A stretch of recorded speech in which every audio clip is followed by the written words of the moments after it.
Bonjour à toutes, bonjour à tous. Bienvenue ici. Nous sommes à Nancy, dans le grand hôtel de la Reine. Et nous allons passer l'heure et demie ensemble. Je suis Raphaël Duchemin et pour BFM TV, nous faisons le tour de France avec le MEDEF pour faire réussir la France et surtout donner la parole aux entrepreneurs. Et vous allez très vite comprendre que le forum que nous allons mener ensemble aujourd'hui est avant tout interactif. Si je suis ici, c'est pour vous écouter et aussi pour vous challenger. Pourquoi ? Eh bien parce que dans 4 mois maintenant a lieu l'élection présidentielle. Or, pour bâtir une économie qui tient la route, qui sait faire face aux défis de demain, eh bien, il faut avoir de l'expérience et aussi une vision. 2 options s'offrent à vous. Restez les bras croisés, regardez ce que le ou la locataire prochaine à l'Élysée va mettre en œuvre, ou bien faire des propositions. Et c'est justement ce que le MEDEF vous permet de faire aujourd'hui, car finalement, qui mieux que vous connaît à la fois les problèmes qui se posent ? Personne. Et qui mieux que vous peut apporter des réponses ciblées pour tenter de les résoudre ? Personne. C'est donc votre mission, si vous l'acceptez, jouer le jeu pour faire valoir vos idées. Et pour m'aider à vous challenger, eh bien, se trouvent à mes côtés aujourd'hui Bruno Arcadipane et Patrick Martin. Bruno Arcadipane pour le MEDEF Grand Est, président du MEDEF Grand Est, bonjour. Patrick Martin, vice-président du MEDEF, bonjour également. On se retrouve, nous étions à Toulouse, nous bouclons la boucle finalement ensemble. Je vais peut-être vous donner la parole en premier, puisque vous êtes l'hôte, Bruno Arcadipane. Je sais qu'en amont et depuis plusieurs semaines maintenant, vous avez joué les agitateurs pour faire remonter un maximum d'idées. Ce n'est pas simple quand on est chef d'entreprise, quand on est patron, de se poser et de prendre le temps effectivement de regarder un peu plus loin parce qu'il y a les problèmes du quotidien. Donc c'est un vrai challenge. Oui, en effet, bonjour à toutes et à tous. Bonjour Raphaël, je suis très heureux de vous accueillir sur nos terres du Grand Est et notamment à Nancy évidemment. Je vais normalement et logiquement commencer par souhaiter une très très belle année 2022 à l'ensemble de nos adhérents, de nos administrateurs, de nos mandataires et évidemment à l'ensemble de nos concitoyens. Évidemment, cette année 2022 va être une année particulière avec cette arrivée de l'élection présidentielle dans 3 mois. Et il est important pour le MEDEF à la fois d'être agitateur, comme vous l'avez dit, mais surtout apporteur de solutions. Puisque ici, nous sommes dans le concret, nous sommes entourés de 9 chefs d'entreprise, et évidemment de Patrick Martin, notre président délégué, alors que je tiens à remercier tout particulièrement parce que c'est à la fois un ami de longue date, un combattant féroce et sincère également, et puis également un chef d'entreprise avant tout, que je côtoie maintenant depuis de très très nombreuses années puisqu'on a un parcours à travers justement ce réseau MEDEF très fort et nous sommes honorés, je le dis au nom du conseil d'administration du MEDEF Grand Est, mais également de nos amis chefs d'entreprise autour de nous. Très honorés que Patrick soit à nos côtés pour ce forum parce que nous sommes dans le vrai, nous sommes dans le faire et Patrick est un exemple à ce niveau-là.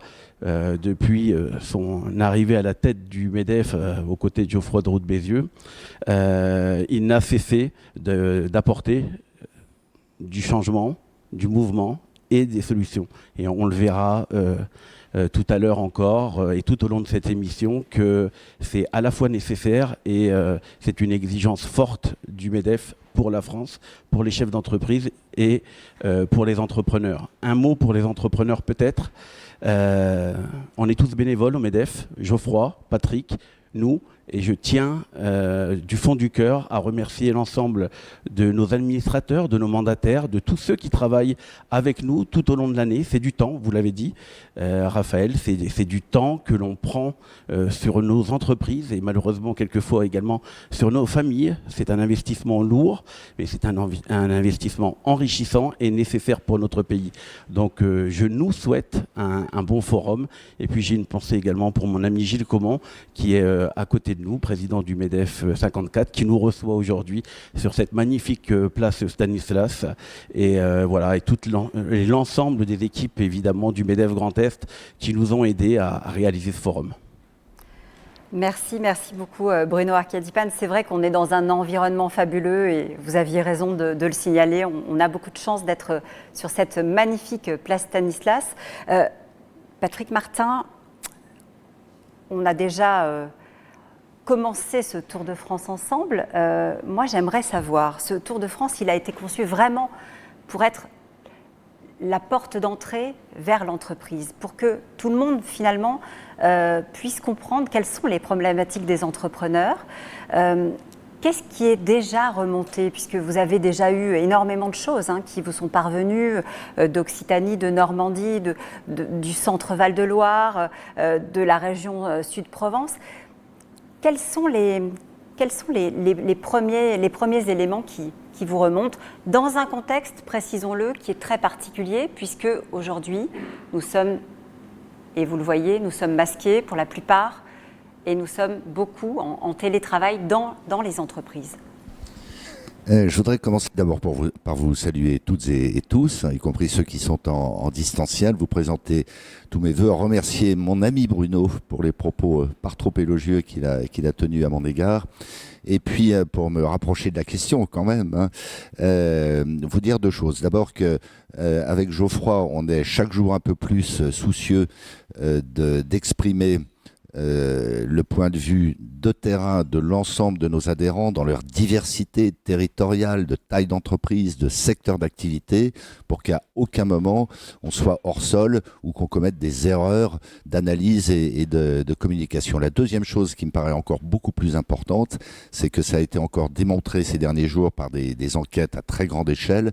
L'entreprise a toute légitimité à s'exprimer dans le cadre du débat présidentiel. Je ne sais pas si vous avez lu cette analyse. Il y a 88% des Français qui font confiance à l'entreprise parce que, considérant qu'elle a fait face à ses responsabilités singulièrement dans le cadre de cette pandémie qui n'en finit pas et qui a des volets très divers, y compris économiques et sociaux, au-delà du sanitaire, c'est pas très agréable pour la puissance publique, mais en regard de ces 88%, c'est 14% de confiance dans l'État et les collectivités.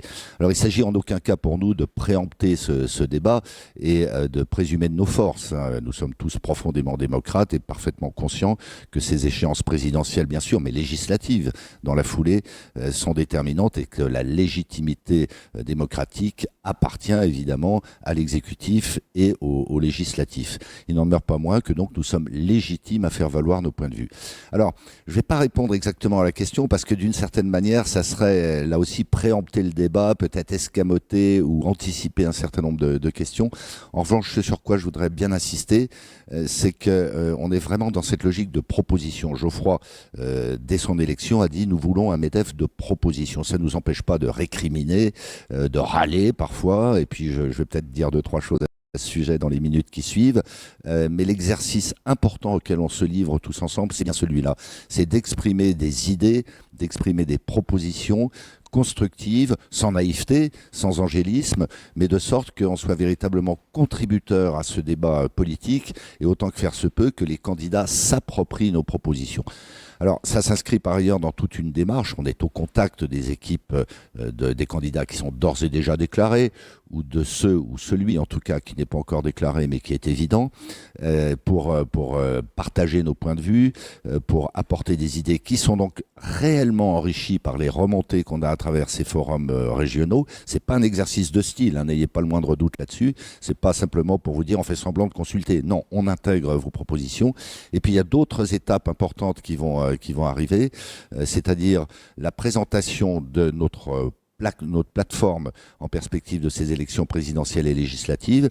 Et donc Geoffroy fera une conférence de presse à la fin du mois de janvier, le 24 si je me souviens bien, et on aura fin février l'audition des candidats, en tout cas de toutes celles et ceux des candidats qui voudront bien se prêter à l'exercice. Et je tiens à insister sur un point, cette audition sera menée conjointement par les chambres de commerce, dont on est très proche, et ça s'est vérifié dans le cadre des élections qui viennent d'avoir lieu, des élections consulaires, et avec l'Institut de l'entreprise. Donc on fera appel à vous, j'espère qu'à ce moment-là on pourra de nouveau être en présentiel, mais voilà, il y a toute une méthodologie, toute une stratégie qui se déroule, de sorte que nos positions soient non seulement intéressantes, mais qu'elles soient entendues. Et nous serons aussi sur BFM Business face aux candidats. Bien sûr. Les émissions ont d'ores et déjà commencé. Si vous aviez suivi, Jean-Luc Mélenchon avait d'ailleurs été le tout premier à se prêter au jeu. Ensuite, effectivement, les choses se sont un petit peu compliquées. Je parlais de pandémie, je parlais de port du masque. C'est vrai qu'on ne peut pas aujourd'hui ne pas en parler. On est dans une situation qui est compliquée, y compris dans les entreprises. Oui, alors effectivement, j'aurais dû commencer par là. On a ce partenariat avec BFM et un premier face-à-face avec des chefs d'entreprise issus des rangs du MEDEF, de tout profil, je dirais, mais plutôt PME, avec des industriels, des acteurs de la construction, des services, du commerce, enfin un panel très représentatif. Et ça a été un bel exercice. Il faut reconnaître que M. Mélenchon est assez aguerri. Et donc les autres candidats défileront, si on peut parler ainsi. Oui, alors on ne peut pas ne pas faire un point d'actualité, même si ça n'est pas l'objet de ce plateau, mais pour vous dire, parce qu'il ne doit pas y avoir la moindre confusion dans l'esprit des uns et des autres, qu'évidemment on est sur la balle s'agissant des sujets qui nous occupent tous aujourd'hui. Je veux parler évidemment de quoi ? Je vais parler du télétravail. Sachez que même si dans notre expression médiatique, publique, on s'emploie à être relativement modéré, on a une véritable partie de bras de fer avec le gouvernement, singulièrement avec Madame Borne, et tout ça dans le plus profond respect républicain, parce qu'il est profondément choquant que l'entreprise soit stigmatisée, qu'on nous menace de contrôle, d'amende, d'ailleurs d'amende qui coûterait aussi cher que quand on présente un faux pass sanitaire, ce qui est quand même un acte d'une gravité tout autre.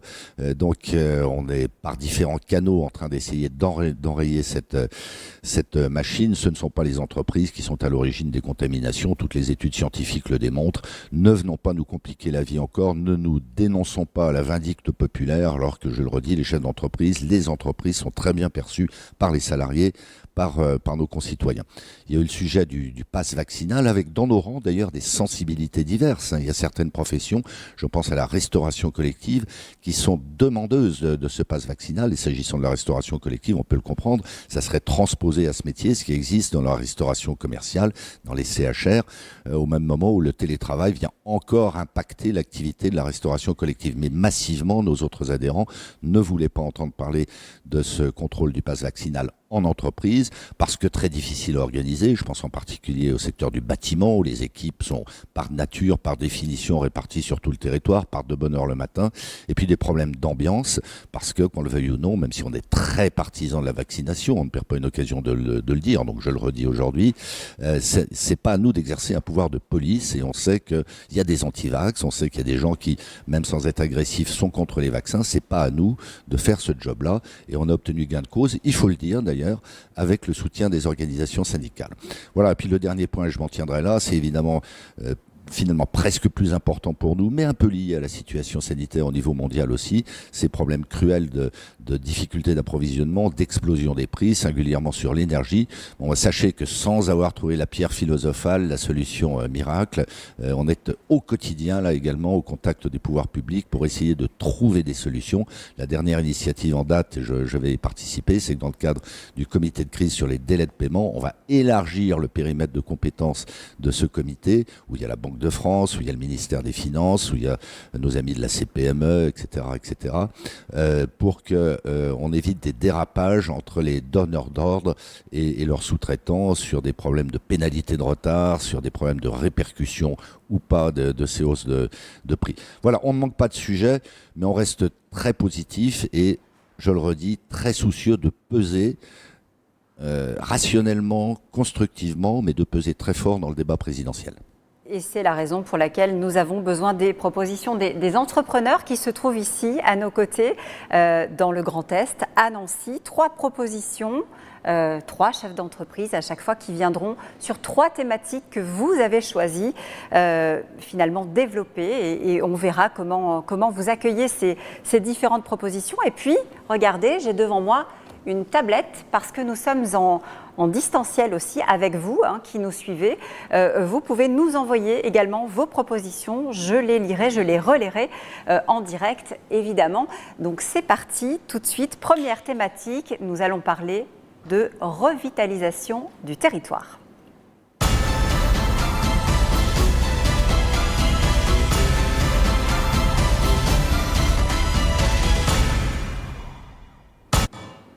Chaque région, vous le savez, a sa spécificité, son tissu économique. Le Grand Est est un carrefour, j'ai envie de dire. Il sert à la fois de frontière avec l'Allemagne, la Belgique, le Luxembourg, la Suisse et se situe aussi sur un axe économique majeur.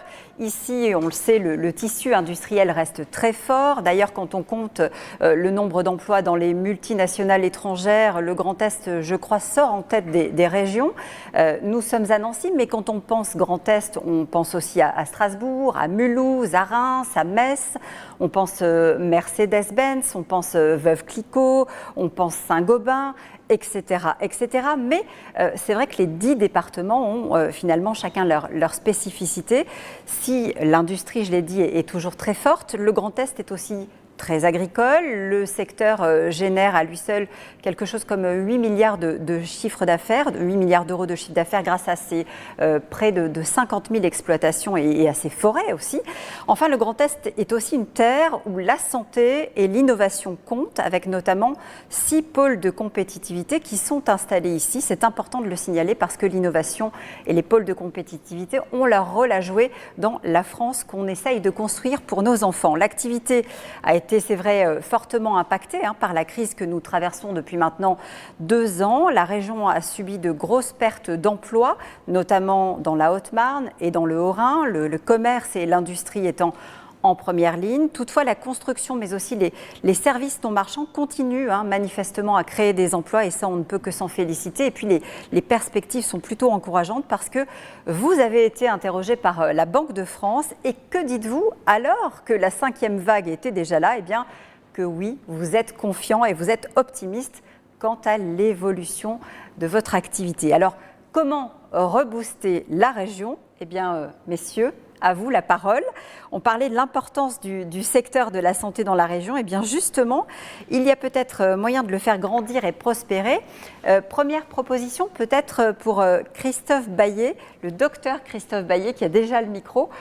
Bonjour et merci d'être avec nous. Bonjour. Vous êtes président du groupe Louis Pasteur Santé, vous dirigez des cliniques privées, président également de la délégation président délégué de la Fédération de l'hospitalisation privée dans le Grand Est.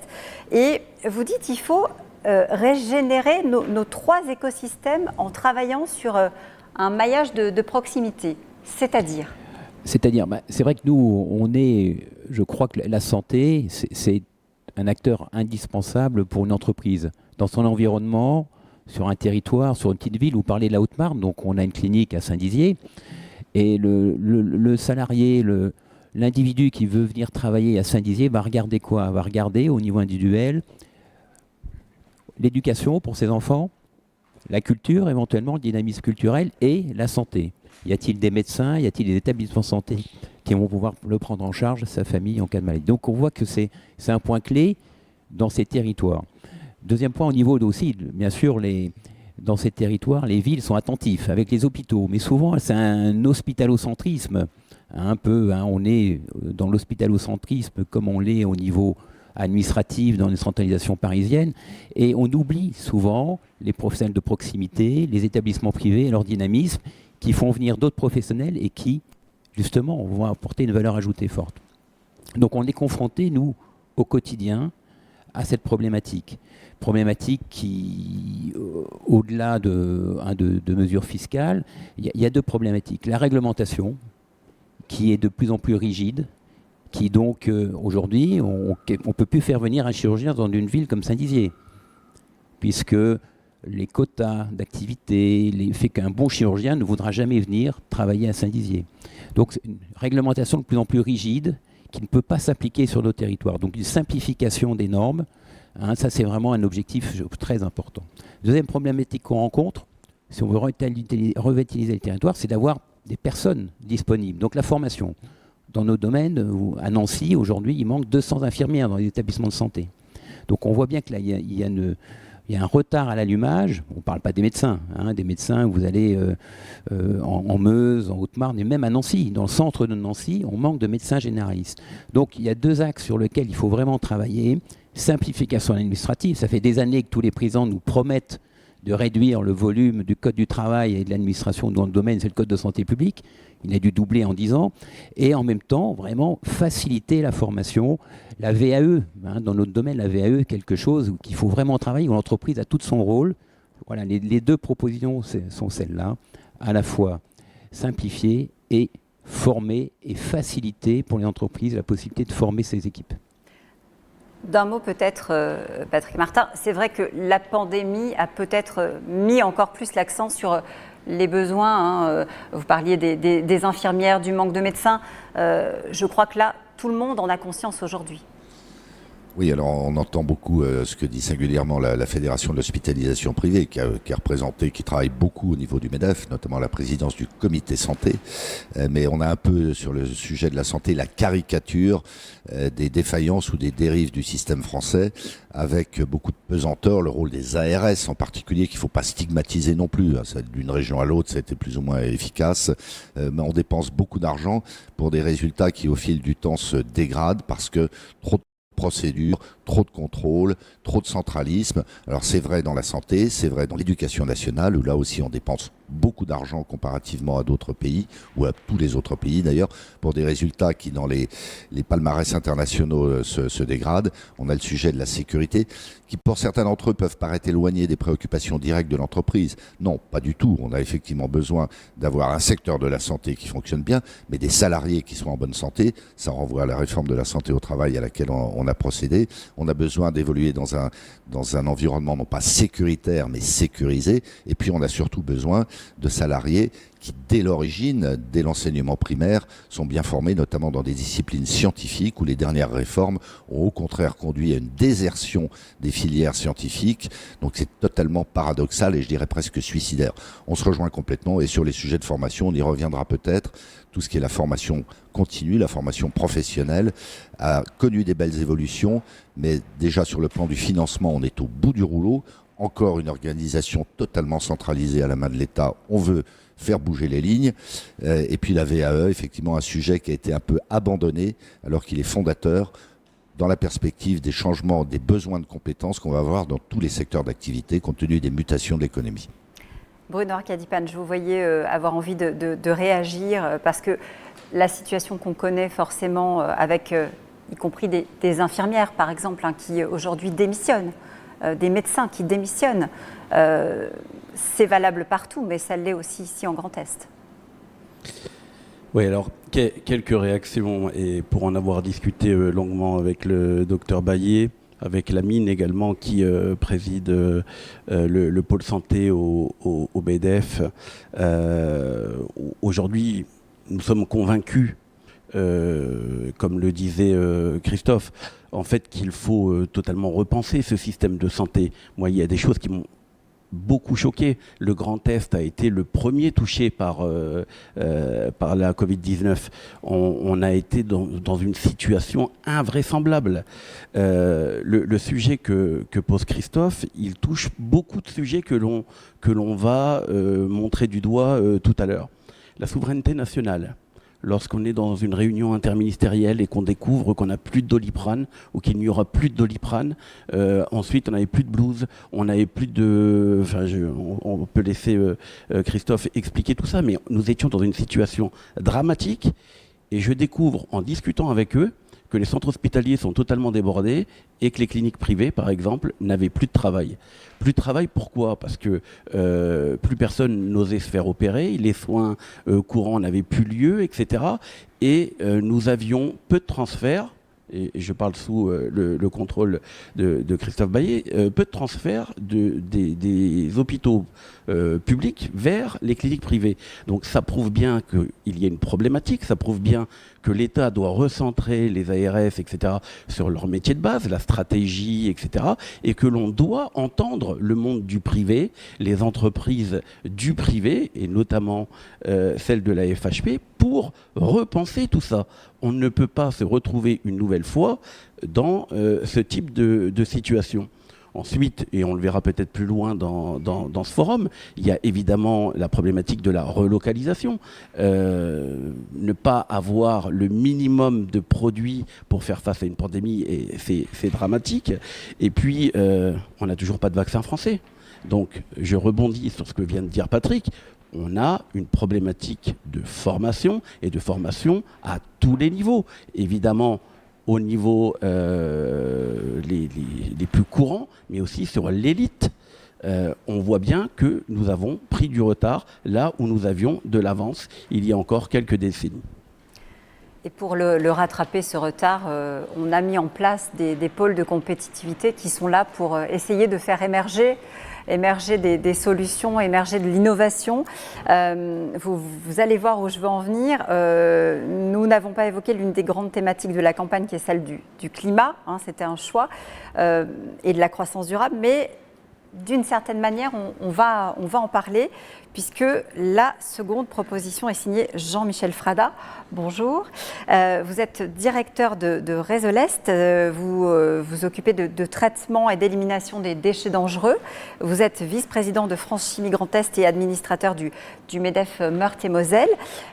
Vous dites qu'il faut pérenniser le soutien au projet de décarbonation avec la création, justement, d'un pôle énergie durable et territoire d'industrie. C'est-à-dire ? Oui, bonjour à tous. Merci au MEDEF pour cette opportunité de présenter les enjeux des branches professionnelles et des entreprises dans les territoires. Donc effectivement, on parle de la chimie souvent comme une mère de toutes les industries, puisqu'elle consiste finalement à combiner des éléments pour créer des composés, et on le retrouve finalement dans toutes les industries, la sidérurgie, la plasturgie, la pharmacie. Et si vous voulez, pour faire ces combinaisons, on a besoin d'énergie. Et un des enjeux majeurs de notre branche professionnelle aujourd'hui, c'est l'accès à une énergie décarbonée, qui est l'enjeu du futur, et à des coûts qui restent compétitifs. Et alors l'État a mis en place des soutiens aujourd'hui à des projets industriels de transition énergétique. Mais nous, on pense qu'il faut pérenniser ces soutiens. Et pérenniser ces soutiens dans les territoires, puisque les transitions énergétiques industrielles, les grands projets, se font souvent à l'écart des grandes villes. Hein. On parle des zones semi-rurales ou entre les grandes villes. Et on propose donc, nous, de notre côté, de pérenniser ces soutiens en créant des pôles locaux, des pôles d'attraction, énergie durable et territoire d'industrie, qu'on pourrait financer par des fonds fléchés européens, nationaux. Aujourd'hui, on peut trouver des financements pour cela. Et surtout, pour permettre un accès à un maximum d'entreprises, c'est de créer des guichets uniques. Parce que la complexité pour les chefs d'entreprise, les petites entreprises comme celles que je dirige, c'est d'avoir accès à ces financements et surtout de connaître les éventails des possibilités de transition énergétique. Donc aujourd'hui, on pense que le croissance de nos enjeux essentiels passe par les créations de ces pôles d'attraction autour desquels on va pouvoir fédérer également de la formation professionnelle, parce que ça, c'est un enjeu pour nous essentiel. On est en pleine mutation dans nos métiers. Très tôt, la chimie s'est automatisée. Maintenant, elle se situe dans la digitalisation des procédés. Et on s'aperçoit que les formations initiales, souvent, sont défaillantes aujourd'hui. Et on a besoin de réunir à la fois les formations initiales, donc l'éducation nationale, les formations professionnelles comme dans les branches, aujourd'hui que soutient le MEDEF, l'UMM, et d'autres, et France Chimie également, les certificats de qualification professionnelle, et également les entreprises. Il faut réunir ces acteurs pour pouvoir avoir des compétences. Et tout ça se fait dans les territoires. Donc ces pôles de développement de l'énergie, en fait, pourraient être des pôles d'attraction autour desquels on pourrait fédérer un certain nombre d'autres d'activités. Je pourrais parler également de la logistique durable. Aujourd'hui, le fret ferroviaire, le wagon isolé, très peu employé, alors que ça pourrait être un enjeu essentiel pour réduire l'empreinte carbone du transport. De la même façon, le flux qui est aux employés, qui au fil du temps, et puis le multimodal qui réunit ces deux modes de transport qui qui ne disposent pas assez d'infrastructures et qui également pourraient se faire localement autour de ces pôles. Vous avez parlé des pôles de compétitivité. On parle de pôles en fait aujourd'hui. On a des plateformes dans la chimie qui sont également des gros pôles industriels. On pourrait réunir différents pôles entre eux et créer des pôles d'attraction dans les territoires. Voilà un peu les enjeux. Et l'énergie est un enjeu important. Oui, l'énergie, et on en parlait tout à l'heure, hein, vous parliez du prix des matières premières. L'énergie, c'est quand même le poste qui aujourd'hui pose problème dans beaucoup d'entreprises avec la hausse des prix. Bien sûr, à tel point, on le sait, que certaines usines ferment parce qu'elles travaillent à perte compte tenu du poids de l'énergie dans leur prix de revient. Et puis des prix industriels qui, sur un an, ont en moyenne des secteurs augmenté de 16% sans qu'à ce jour ce soit répercuté aux clients. Donc des pincements sur les marges qui peuvent avoir des effets en cascade, notamment sur le remboursement des PGE, qui ne sont pas neutres. Je voudrais dire deux choses. Je vais essayer d'être bref pour une fois. D'abord, vous... En face. Oui, et puis vous ne me croyez pas. D'abord, vous dire que nous, on est très demandeurs de ce type de propositions qui vont dans le sens de la proximité et je dirais de la maille territoriale. Parce que, notamment dans le cadre de la crise sanitaire, on a bien vu, et c'est normal, qu'il y avait une complicité entre les acteurs publics et privés, d'ailleurs, à l'échelle territoriale, une réactivité, un pragmatisme, et puis par définition, une capacité à réagir à des situations territoriales qui ne sont pas nécessairement les mêmes d'un territoire à l'autre. Ensuite, et c'est beaucoup plus fondamental, et Geoffroy Roux de Bézieux s'est exprimé de manière très claire dans son discours d'ouverture de la REF fin août dernier, le sujet de la transition environnementale et énergétique est absolument fondateur. Notre conviction, c'est qu'il faut l'appréhender d'une manière positive. On est citoyen, on a des enfants, on ne peut pas être dans le déni, on ne peut pas être dans le négationnisme, on ne peut pas être dans l'esquive. Il faut au contraire appréhender à bras-le-corps ce sujet de la transition, mais l'appréhender en tant que chef d'entreprise, c'est-à-dire avec beaucoup de pragmatisme, avec beaucoup de rationalité, avec beaucoup de loyauté, je dirais avec beaucoup de courage. En contrepoint, le discours politique n'est pas toujours très loyal, rationnel et courageux. Ce que je veux dire par là, c'est que ça va coûter, toutes les études convergent, ça va coûter de l'ordre de 3 points de PIB par an pour atteindre cet objectif que l'on partage de neutralité carbone en 2050. 3 points de PIB par an, ça veut dire 60 milliards d'investissements supplémentaires pour faire muter, y compris nos modes de vie à titre personnel, mais les secteurs d'activité, les process industriels, les offres produits, etc., etc. Et ça va avoir des effets de bord par ailleurs colossaux sur les emplois. Par millions d'emplois, il va y avoir des destructions et en regard des créations d'emplois. La vraie difficulté, c'est de mettre en adéquation les compétences, de préparer ces mutations profondes, y compris au niveau social. Typiquement, quand on vient m'expliquer que les salariés dans la sous-traitance automobile vont perdre leurs emplois, mais que c'est pas grave du tout parce qu'il y a d'autres emplois qui vont se créer dans l'agriculture bio, pour laquelle j'ai le plus grand respect, à part que c'est pas au même endroit, que c'est pas les mêmes qualifications, que c'est pas les mêmes rémunérations. Donc nous, il faut qu'on fasse entendre notre point de vue là-dessus, de sorte qu'on appréhende ce sujet fondamental, existentiel, je dirais, d'une manière rationnelle et pragmatique. Et dans ce débat, singulièrement dans la perspective présidentielle, on doit vraiment peser en acteur responsable en disant les choses et en apportant des solutions. Voilà, donc on est sur les vrais sujets.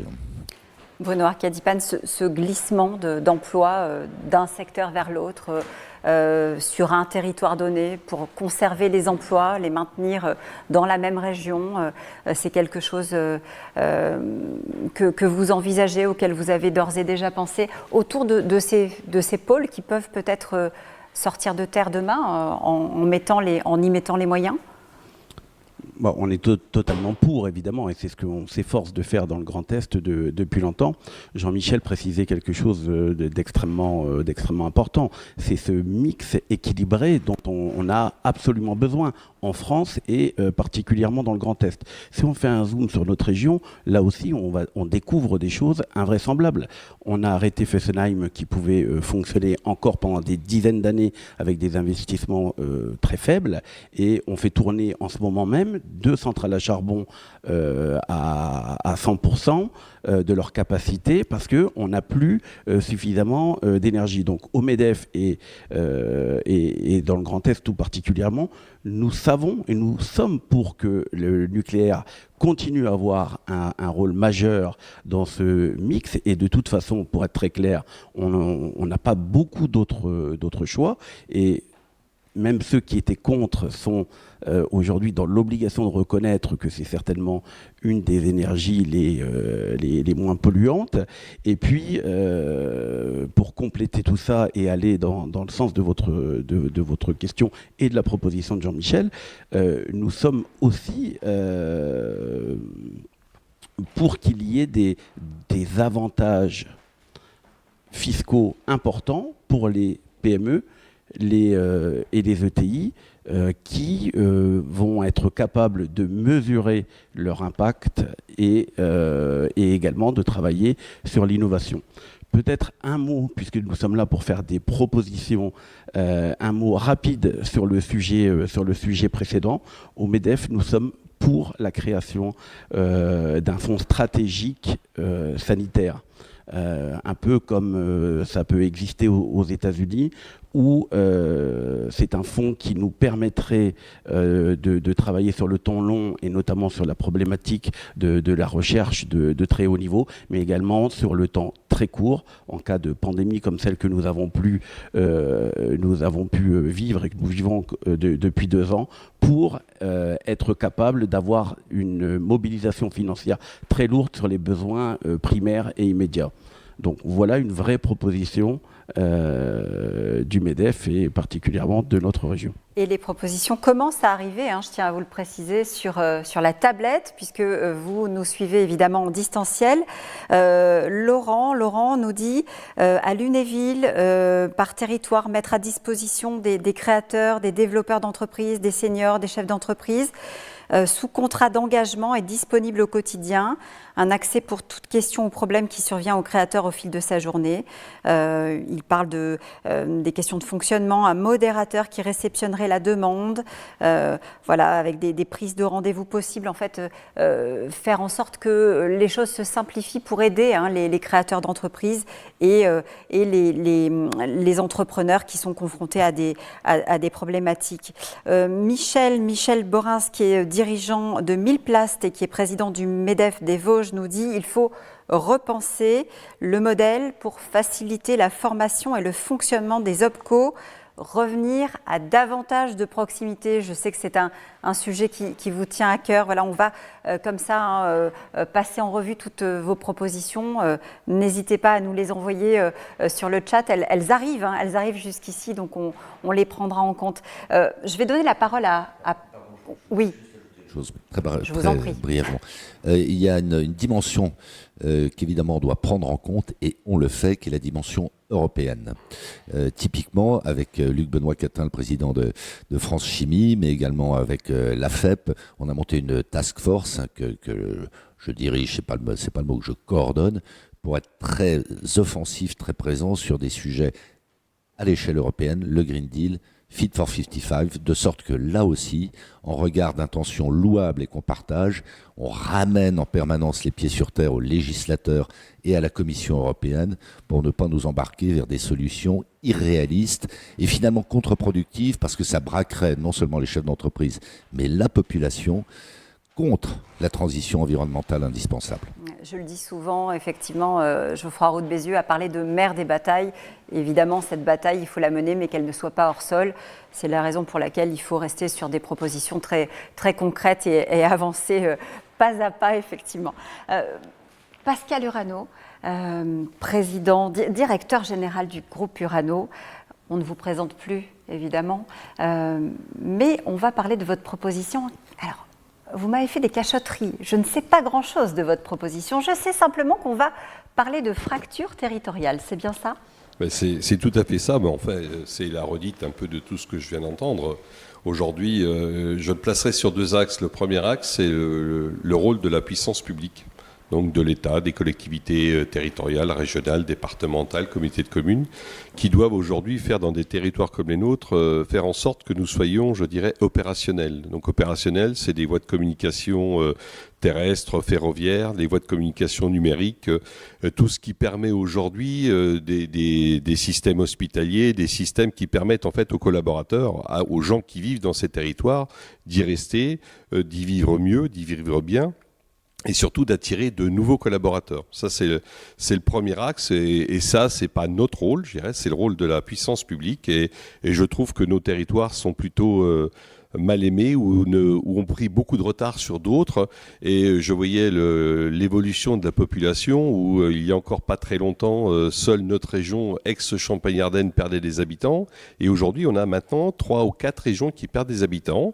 Et on voit des mouvements de population qui s'orientent essentiellement vers l'arc atlantique ou vers la Méditerranée.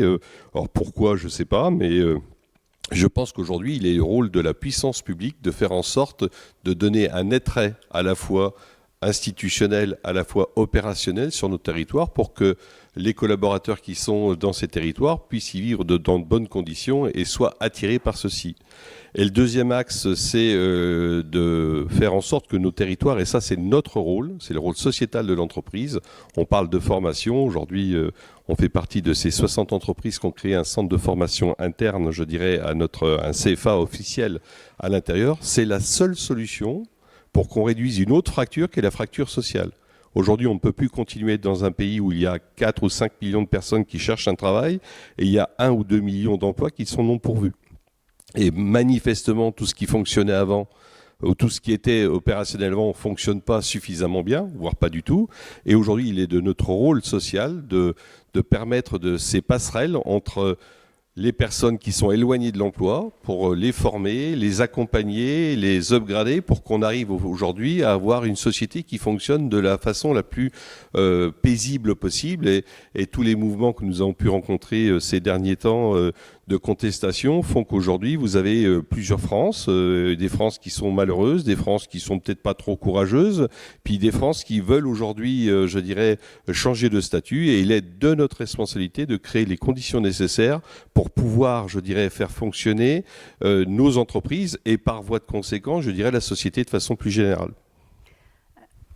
Effectivement, quand on parle de territoire, quand on parle de revitalisation, et vous l'avez évoqué, la question de l'attractivité se pose assez vite. Vous parliez de régions qui perdent des habitants ou qui ont du mal à avoir une démographie qui repart à la hausse. C'est le cas aujourd'hui dans le Grand Est. L'attractivité, elle vient aussi avec les emplois, Bruno Arcadipan. Avec les emplois, avec l'enseignement, avec la proximité de la santé. Enfin, il n'y a pas que le soleil et la mer qui attirent les Français. Pascal l'a dit de façon très, très claire, très, très juste et très directe. Le bien-être de nos concitoyens, et il est extrêmement important. Nous sommes dans le Grand Est, une grande région, 57 000 km², avec une ou quelques métropoles, on va dire ça comme ça, mais beaucoup de territoires interstitiels, et donc il faut beaucoup s'occuper de ces territoires si on veut garder une forte attractivité. Ensuite, le propos de Pascal rejoint celui de Michel Borins. Michel Borins, vous ne l'avez pas sur votre fiche, mais est également l'ex-président d'Opcalia. Pour le Grand Est. Et donc, il connaît les problématiques et les sujets de la formation. Aujourd'hui, le gouvernement a souhaité une réforme à travers France Compétences ou France Incompétence, je ne sais pas. Lorsqu'on a de grandes structures pilotées notamment par les partenaires sociaux, on nous demande souvent de mesurer ce que l'on fait, de regarder à quoi correspond chaque euro. J'aimerais que l'on fasse la même chose avec France Compétences, et je pense qu'il y a beaucoup de sujets à regarder de nouveau sur cette réforme qui est peut-être mal née, ou en tout cas qui ne trouve pas, à mon avis, et ça n'engage que moi en tant que chef d'entreprise, qui ne trouve pas le débouché qui était le sien lorsqu'elle a été pensée. Quand on parle d'attractivité, il y a aussi une question, et vous l'évoquiez, il y a celle des infrastructures, hein, et je vois que c'est quelque chose qui revient. Il faut améliorer, augmenter le développement des infrastructures. Le développement de la Lorraine est quotidiennement freiné par le non-élargissement en 3 voies au milieu de l'A31 entre Metz et Nancy. C'est un investissement à réaliser de façon urgente. C'est vrai que voilà, pour que les salariés aient envie de venir, il faut aussi qu'ils puissent se déplacer, qu'ils puissent aller d'un point A à un point B. Ça paraît bête comme ça, mais c'est une évidence. On a aussi Nicolas Boulommier qui nous dit, qui est président du MEDEF Haute-Marne, qui nous dit, pareil, il faut mettre l'accent sur les transports en commun et ferroviaires et adapter les services publics aux travailleurs et les rendre plus accessibles. On voit que cette question des infrastructures et infrastructures routières, mais pas seulement, elle est centrale aussi. Oui, alors, étant précisé que je m'exprime également en tant que chef d'entreprise provinciale, hein, donc tous ces sujets me parlent. Je voudrais souligner d'abord que le MEDEF a pris un virage qui n'a peut-être pas été perçu, très décentralisateur. On l'a exprimé notamment, tu t'en souviens, au moment du grand débat sur les gilets jaunes, on a fait 39 propositions qui pour certaines ont été reprises, mais en insistant beaucoup sur la nécessité de la proximité et de la décentralisation. On a à travers la France quelques situations critiques, on a également quelques très beaux exemples. Et on voit bien que quand les territoires se prennent en main, parce qu'on leur laisse la possibilité de se prendre en main, ça marche. Ça marche et c'est pas simplement un problème de proximité avec l'arc atlantique ou non.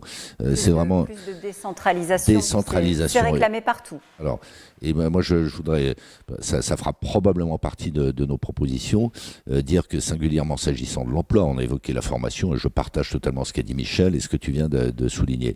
Mais sur la gestion de Pôle emploi. Hein. Alors, est-ce qu'il faut casser, je dirais, Pôle emploi pour le régionaliser, y compris institutionnellement, ou est-ce qu'il faut donner beaucoup plus de pouvoir, de droits et de devoirs d'expérimentation aux directions régionales de Pôle emploi? C'est pas tellement notre sujet. Nous, notre sujet, c'est qu'il y ait beaucoup plus de proximité pour mieux prendre en compte les situations locales qui sont très diverses et puis réussir à organiser les transferts de personnel, parce qu'il y aura des transferts de personnel d'un secteur d'activité à l'autre. Et un dernier point que je vais évoquer, et Bruno, qui est un des grands experts nationaux du sujet, a eu la discrétion de ne pas l'aborder, qui est celui du logement. On est dans un pays qui est très singulier, il ne faut pas s'accabler, c'est un état de fait, ça tient à nos racines rurales, aux disparités régionales. On est dans un des pays au monde où il y a le moins de mobilité géographique pour les salariés, alors que je l'évoquais tout à l'heure en imaginant ces transferts de personnel de la sous-traitance automobile vers l'agriculture bio, c'est un peu une provocation évidemment, il va y avoir une nécessité de mobilité géographique. Ça recouvre beaucoup de sujets, mais singulièrement celui du logement, et toutes les études le démontrent. Le principal frein à la mobilité géographique, c'est la crainte qu'ont les salariés, ou les chômeurs d'ailleurs, singulièrement pour ceux qui habitent des logements sociaux ou intermédiaires, de ne pas pouvoir se reloger. Il y a toute une école, il y a toute une pensée qui s'exprime dans le cadre de la campagne présidentielle qui voudrait que, sur fond d'objectifs écologiques que l'on partage à nouveau, il faudrait moins construire. Non, il faut plus et mieux construire, sans quoi il y aura des effets de bord, y compris sur l'emploi, qui seront catastrophiques au même moment où le marché du logement est déjà très tendu. Et sur les infrastructures de transport, digital, etc., il faut évidemment des partenariats publics-privés, il faut évidemment que les collectivités, l'État au premier chef, se serrent la ceinture sur les dépenses de fonctionnement pour se redoter, l'Europe aussi d'ailleurs, de moyens pour investir. Donc on a beaucoup de choses à dire, il faut qu'on les exprime fortement comme vous venez de le faire. Allez, je continue à donner quelques-unes de vos réactions et de vos propositions. Il faut intégrer beaucoup plus les organisations patronales dans la vie économique territoriale, nous dit-on il y a quelques secondes. Isabelle réagit également, elle nous dit « Nous sommes effectivement une région proche des frontières, nous perdons de l'intérêt au niveau des emplois, de la fiscalité plus lourde au niveau des entreprises que chez nos concurrents luxembourgeois, par exemple. Jérôme Sevant, MEDEF Marne, nous dit « Il faut améliorer, augmenter la digitalisation de nos entreprises. C'est l'un des derniers axes pour améliorer les marges de celles-ci, recruter de nouveaux talents et s'étendre vers l'international. La digitalisation n'a que des vertus. » Et puis je terminerai peut-être avec Et ça va dans le sens de ce que vous disiez, simplifier l'organisation de l'État et des services publics pour un accès facilité pour les entreprises, redonner les compétences aux régions. Voilà qui boucle la boucle concernant ce premier tour de table sur la revitalisation du territoire. On va bien sûr continuer ensemble à regarder à la loupe vos propositions et cette fois c'est au modèle social à la française qu'on va s'intéresser ensemble dans les 20 minutes qui viennent.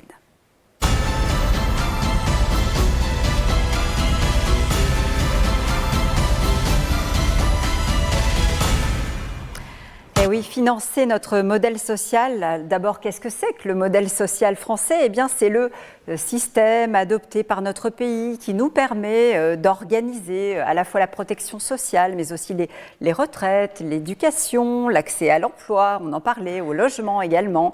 Le nôtre et c'est vrai, hein, souvent cité en exemple au-delà de nos frontières. Et c'est vrai qu'on peut constater qu'après la crise, finalement, le filet de sécurité a joué son rôle à plein. Mais faut-il toutefois revoir notre modèle, l'adapter pour qu'il puisse perdurer? C'est une vraie question. Une chose est certaine, on va devoir travailler plus longtemps si nous voulons continuer à financer les retraites. Il y a, je crois, aujourd'hui 16 700 000 retraités en France. Alors comment est-ce qu'on va pouvoir procéder pour repousser cet âge légal qui fait tant parler? Sur quoi faire reposer le financement des retraites aujourd'hui? Population qui vieillit, comment ne pas laisser finalement les questions de dépendance hors de portée, hein, ça c'est un véritable enjeu aussi. Comment ne pas creuser encore un peu plus le déficit de l'assurance maladie, près de 35 milliards après évidemment ces 2 années de Covid. On le voit, on a une équation à plusieurs inconnus et on va voir comment vous proposez de résoudre tout ça. Vaste dossier, proposition peut-être de Christian Breton, président de la société Sika Chaudonnerie, vice-président national de l'UIMM et président de l'UIMM Champagne-Ardenne. Bonjour, je vois que vous avez déjà le micro. Je parlais de la pandémie, évidemment c'est vrai, elle a mis en exergue notre dépendance aussi sur pas mal de produits stratégiques. Vous dites, ça montre peut-être encore un peu plus qu'il faut réindustrialiser notre pays. Oui, cette pandémie a mis bien évidemment en exergue notre dépendance sur des produits plutôt stratégiques. Bruno parlait tout à l'heure du Doliprane, mais on pourrait en citer beaucoup d'autres. Aujourd'hui, l'industrie automobile qui est complètement bloquée par rapport à des composants électroniques, un certain nombre de secteurs sont touchés. Tout ça, ça met en évidence la nécessité de réindustrialiser notre pays. Une fois qu'on a dit ça, qu'est-ce qu'on fait ? Il y a 2 possibilités, en tout cas 2 outils pour industrialiser. La compétitivité technique, à travers la robotique, la digitalisation, les nouvelles technologies, l'innovation. Ça, nous allons nous en charger, nous pouvons nous en charger. Il y a un autre aspect, c'est effectivement le financement de notre modèle social. Aujourd'hui, le constat est de dire on a un système de protection sociale qui est plutôt très protecteur et qui est plutôt très coûteux. Il n'est pas question ici de remettre en cause l'aspect protecteur, bien que. Par contre, l'aspect coût aujourd'hui et l'aspect financement de ce système est, à mon sens, à revoir. À revoir pourquoi? Si je prends 2 exemples, aujourd'hui on a un coût moyen en France horaire pour environ des 34 euros, ce qui se situe pour les bas salaires, en tout cas au niveau de certains de nos concurrents européens. Au sein même de l'Europe, on a aussi des coûts à 9 euros. Inversement, aujourd'hui, un ingénieur coûte en France 2 fois plus qu'en Allemagne. Et en même temps, ce même ingénieur est payé environ, touche directement sur son pouvoir d'achat, à peu près 25 à 30% de moins qu'en France. Donc il y a une absolue nécessité à revoir un financement aujourd'hui, déjà qui ne tient que sur les entreprises, quasiment. Il n'y a que les entreprises et le travail qui financent la protection sociale. Donc ça passe par les coûts, l'analyse impérieuse de revoir tous ces coûts. On a des ratios aujourd'hui entre la protection et la redistribution qu'apporte notre protection sociale et les coûts de fonctionnement qui sont totalement irrationnels. L'autre aspect, si on veut relancer notre industrialisation, notre économie, et financer, parce que ça ne pourra se financer qu'à travers de la croissance, à travers de l'activité, il faut aussi qu'on ait des gens qui travaillent. Pour ça, il faut qu'on revoie notre approche sociétale du chômage et de la protection contre le chômage. Aujourd'hui, on considère dans notre pays, quelque part, que le plein emploi, c'est à 7%. Quand dans d'autres pays, on est à 2-3%. Cette situation-là n'est absolument pas acceptable. Une fois qu'on a dit ça, ça passe effectivement par des mesures peut-être pragmatiques sur le remboursement, la prise en charge, mais ça demande malgré tout à être réfléchi sociétalement, et non pas forcément d'une façon...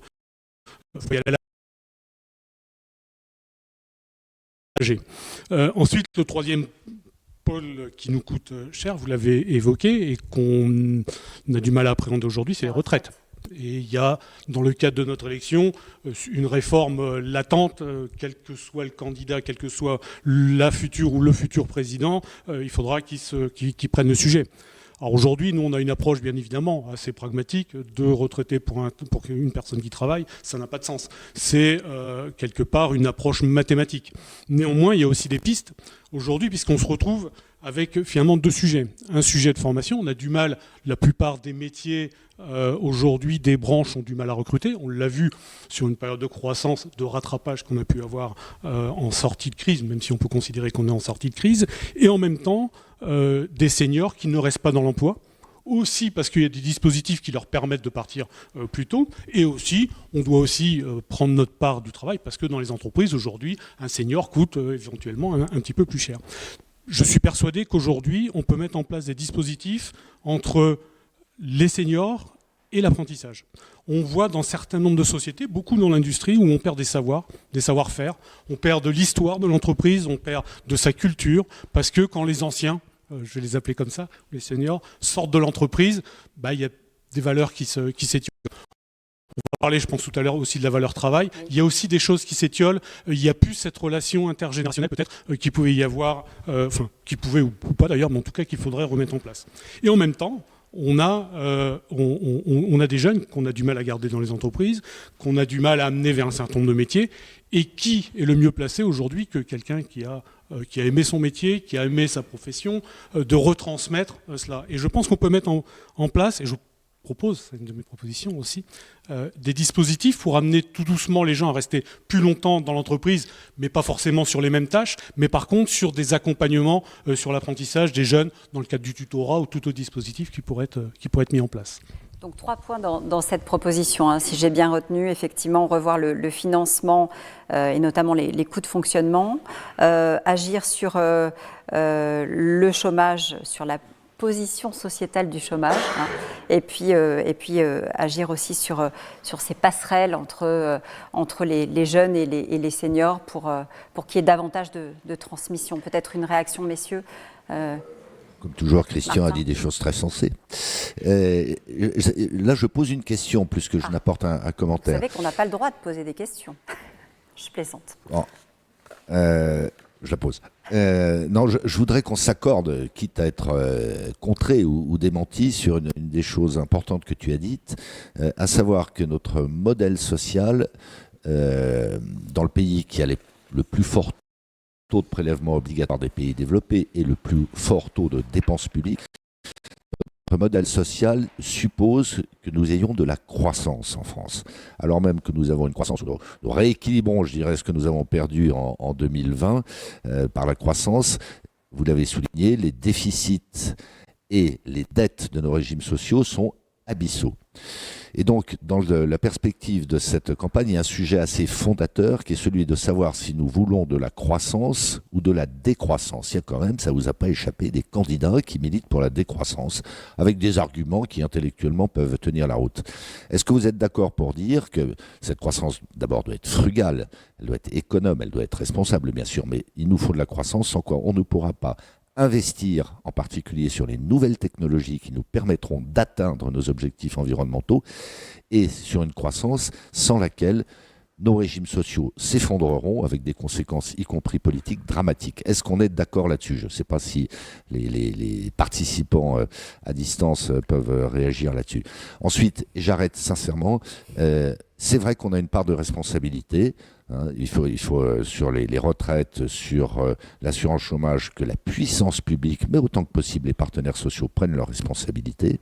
Mais on a singulièrement une responsabilité plus micro dans nos entreprises, qui est effectivement celui de l'intégration et à tout le moins de l'accompagnement des seniors. C'est pas parce qu'on reporte l'âge de la retraite qu'on va régler tous les problèmes. Le taux d'emploi des seniors augmente mécaniquement avec le report de l'âge de la retraite. On en a la démonstration quand on est passé de 60 à 62 ans. Mais ça ne suffit pas et tu as raison, il faut qu'on imagine en responsabilité des dispositifs qui, sur le plan humain, mais également sur le plan des équilibres économiques et financiers, nous permettent de faire carton plein, je dirais, sur ce sujet. On va voir si ça réagit. Pour l'instant, évidemment, pas encore, mais à mon avis, ça ne saurait tarder. On a une première réaction sur le sujet de Patrick Drillon, qui est adhérent à l'UE 57, qui nous dit « Le MEDEF devrait mettre en place un plan d'action spécifique au retour à l'emploi des personnes de plus de 55 ans. » On en parlait, car cette catégorie de personnes est oubliée des politiques de retour à l'emploi. Voilà pour la première réaction du chat. Bruno Arcadipane, je vous écoute. Alors, déjà 3 certitudes. La première, il n'est pas envisageable pour le MEDEF de toucher à la pension de nos aînés. Je crois que c'est important de clarifier les choses. 2, sur la retraite toujours, une réforme paramétrique du système est obligatoire. Je veux dire, aujourd'hui, personne ne... ou peu, en tout cas, ne peuvent envisager le contraire. Et le troisième sujet, c'est quand même, ou la troisième certitude, c'est que les entreprises ne peuvent pas, une fois de plus, être la variable d'ajustement de tout système. C'est important. Quelques chiffres. Si demain nous étions amenés à passer l'âge de la retraite de 62 à 64 ans, c'est 17 milliards d'euros par an. 17 milliards d'euros par an. Si on applique, on accélère la réforme Touraine, donc en passant de 42 annuités à 44, c'est encore 5 milliards d'euros par an. Tout ça fait quand même beaucoup d'argent. Si en plus l'État avait la bonne idée de réduire un peu le train de vie de la sphère publique, je pense qu'on pourrait assez facilement rééquilibrer les choses. Et ensuite, il y a un autre sujet que l'on doit garder en ligne de mire, et là qui est plutôt une inquiétude, c'est notamment le vieillissement de notre population et la création.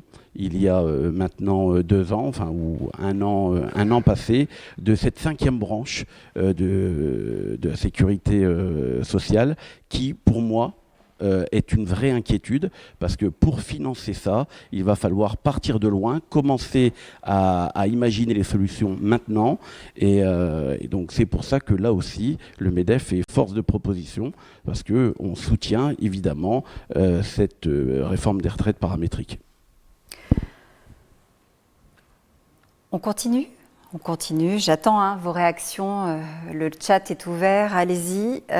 On vous attend sur la tablette. Elle est ici. N'hésitez pas à vous en servir. Deuxième proposition. Peut-être avant de changer de sujet. Alors, ça a été il y a quelques années une grossièreté, mais dans les propositions que nous pourrions faire ou que nous pourrions faire renaître, c'est la TVA sociale. La TVA sociale avait été totalement enterrée, ça avait fait un tollé, mais notamment pour le financement du vieillissement, je pense que ça pourrait être une bonne solution, ou en tout cas le regarder sous forme de CSG peut-être, ou un retour pour nous, pour beaucoup de chefs d'entreprise, à la TVA sociale serait une très bonne idée. C'est une proposition que vous versez donc dans le panier aujourd'hui. Deuxième proposition, elle est signée Bertrand Foltz, bonjour, avocat associé au sein du cabinet Philor Avocat. Alors là, on s'attaque à un sujet délicat. celui de la fraude aux prestations sociales qui, vous dites, pourrait être un des thèmes de la campagne électorale. Et vous posez cette question, si les fraudes sont réduites, est-ce que ça ne suffirait pas à équilibrer le financement du modèle social ? C'est-à-dire ? Oui, alors rééquilibrer le financement peut-être pas, mais en tout état de cause, là on a fait depuis quelques minutes des propositions pour augmenter ou diminuer, augmenter les revenus pour maintenir notre modèle social. Mais il y a aussi, on est tous des chefs d'entreprise, donc on sait qu'il y a deux colonnes, hein. Il y a les recettes, mais il y a aussi les dépenses. Est-ce qu'il ne faudrait pas se faire attention aux dépenses ? On l'a dit il y a quelques minutes. Et là, on est tous dans nos entreprises, on fait tous attention à ne pas gaspiller nos ressources. Et là, c'est pareil. Est-ce qu'il n'y aurait pas un renforcement des mesures à mettre en place sur la lutte contre la fraude, les fraudes ? Parce qu'on voit que, et là, on nous le dit, on ne s'est pas remis en cause. Quoi qu'il en coûte, il faut aider, c'est sûr. Mais il y a plein de gens qui s'immiscent un petit peu et peuvent profiter de cette situation-là. Donc je pense que déjà, si on faisait vraiment ne serait-ce sans forcément tout changer, il s'agit juste d'appliquer les politiques, les mesures qui sont là et de mettre des moyens. Quand on voit qu'à la CPM, ils n'ont pas ou très peu d'inspecteurs pour venir contrôler, c'est juste, moi je trouve que c'est pas entendable, quoi. Quelques chiffres peut-être, je voudrais resituer le débat. Officiellement, les caisses ont repéré 1 milliard d'euros de fraude, sauf que le rapporteur de la commission d'enquête, lui, parlait l'année dernière de 14 à 45 milliards. Donc effectivement, c'est une manne d'argent qui est relativement importante. Ça change pas mal de choses. Et les données datent de 2019. Et puis Charles Prats, que vous connaissez sans doute, qui a écrit Cartel des fraudes 1 et 2 récemment, avance, d'autres chiffres. Il dit... nous sommes 67 millions de Français, or les prestations sont versées à 73 millions de personnes. Donc là aussi, il y a un petit problème. Peut-être effectivement utiliser ces données et les refaire passer dans la matrice pour qu'on puisse récupérer peut-être des sommes d'argent. On se doit d'être très prudent là-dessus parce que c'est un débat qui est devenu très, très sulfureux et très politique dans le cadre des élections présidentielles. Certains candidats ou candidates fondant en définitive tout leur programme sur la lutte contre la fraude en imaginant que par dizaines de milliards d'euros, l'argent ne sortira plus à défaut d'entrée. Donc nous, il faut qu'on soit prudent parce qu'on n'a pas donné raison à l'un contre l'autre. On est un peu dubitatif quand même quant aux montants parfois colossaux qui circulent. Le deuxième point, c'est qu'en dehors du sujet essentiel, qui est la moralité et l'équilibre financier des régimes sociaux, il y a le problème des distorsions de concurrence ou de la concurrence déloyale que ça peut créer. Vous avez dans ce territoire une parlementaire qui est très en flèche sur ces sujets de fraude, et elle a raison. Donc les entreprises, je dirais par principe, l'immense majorité des entreprises qui sont scrupuleuses, qui respectent la réglementation, etc., ont tout intérêt à ce que la fraude soit renforcée, parce qu'il y a la fraude des individus, mais ça peut être la fraude des entreprises, avec ces entreprises fantômes qui apparaissent, qui disparaissent, qui laissent des ardoises colossales, notamment aux régimes sociaux. Et puis il y a un troisième volet, et là aussi je me dois d'être prudent, qui relève pas du tout de la fraude pour le coup, qui est celui de l'équité entre les différents régimes statutaires d'entreprise. On s'interroge de manière très, très transparente et loyale sur les éventuelles distorsions de concurrence qui pourraient résulter en particulier du statut de dorénavant micro-entrepreneur, antérieurement auto-entrepreneur. C'est une bonne idée ce statut, et on voit que ça a dopé, je dirais, l'esprit entrepreneurial en France. Chez les micro-entrepreneurs, il y a de tout. Il y a des gens qui font quelques euros par an, il y en a dont c'est l'activité principale. Et donc là aussi, c'est presque plus une question. Est-ce qu'on doit militer? Est-ce qu'on doit faire des propositions pour dire que le micro-entrepreneuriat peut être et doit être d'une certaine manière un sas d'entrée vers l'entrepreneuriat? Il n'est pas illogique que sur le plan fiscal et social, il y ait une carotte en quelque sorte, mais que ça ne peut pas durer indéfiniment parce qu'à un moment donné, ça crée cette distorsion de concurrence avec des entreprises de plein droit, y compris des indépendants d'ailleurs, qui eux sont soumis au régime normal ou général des prélèvements sociaux et fiscaux. Alors je vois l'heure tourner, hein. Il nous reste une grosse vingtaine de minutes. Je vais essayer d'accélérer un petit peu les choses. Je voudrais vous livrer quelques réactions peut-être. On nous dit sur le chat, nous rencontrons tous des difficultés de recrutement, quels que soient les secteurs d'activité. Nous pouvons faire baisser le coût du travail des jeunes sur les primo-emplois et les faire accompagner par les seniors en interne et par là même donner du sens à l'évolution dans l'entreprise. André Bousser, qui est président d'AB Serve Group et président de l'Union des entreprises de Moselle, nous dit il faut reculer l'âge de la retraite, il faut également augmenter le temps de travail et peut-être aussi mieux maîtriser, vous en parliez, la dépense publique. Et puis Nicolas Boulomier, qui est gérant AB Service, président du MEDEF Aude-Marne, nous dit le financement doit être commun à tous, tout le monde devrait y participer à hauteur de ses moyens. On parle donc de l'impôt pour tous cette fois. Enfin, Thierry Dauchel, qui est directeur commercial Coprec, BTP et Construction, nous dit il faut repenser notre modèle économique et permettre de développer la production française, réduire les charges patronales et salariales et compenser par une hausse généralisée de la TVA. Je sais que ça va faire débat, mais en tout cas, la question est lancée. Troisième proposition ici dans la salle, à Nancy, la vôtre, Olivier Sica-Gravier, bonjour. Vous êtes associé dans la société KPMG France, vous êtes expert comptable et alors vous allez nous expliquer les choses, mais vous parlez de mesures fiscales full expensing. Je vous laisse développer, je ne me lance pas. Très bien, je vous remercie. Alors effectivement, je vous parle bien sûr en ma qualité d'expert comptable. Ça fait plus de 20 ans que j'accompagne des entreprises de toute taille, tout secteur, sur tout le territoire, mais aussi en tant qu'ancien chef d'entreprise. Enfin, quoique dans mes fonctions d'associé, j'ai évidemment une casquette de chef d'entreprise avec un certain nombre de collaborateurs qui rencontrent les problématiques de tous les salariés d'entreprise. Moi, j'ai essayé de réfléchir en fait de manière globale et puis d'essayer de trouver à défaut d'une solution, en tout cas de faire une proposition concrète. Déjà juste pour resituer un petit peu le débat en termes de quantité. Je suis expert comptable, j'aime les chiffres, j'ai d'autres passions, mais en tout cas j'aime les chiffres. Et en effet, les dépenses publiques françaises sont de l'ordre de 1200 milliards, entre 1200 milliards et 1300 milliards par an, ça dépend des années, ça dépend si on a une pandémie ou pas, mais en gros, ça représente à peu près ça. Quand les recettes sont de l'ordre de 1100 milliards par an, alors c'est évidemment sans faire de virgule, hein, ça vous donne un peu un ordre de grandeur, et donc on n'a pas besoin d'avoir fait beaucoup de mathématiques pour comprendre qu'il y avait un gap entre les recettes et les dépenses. Bien, on a évoqué le modèle social à la française.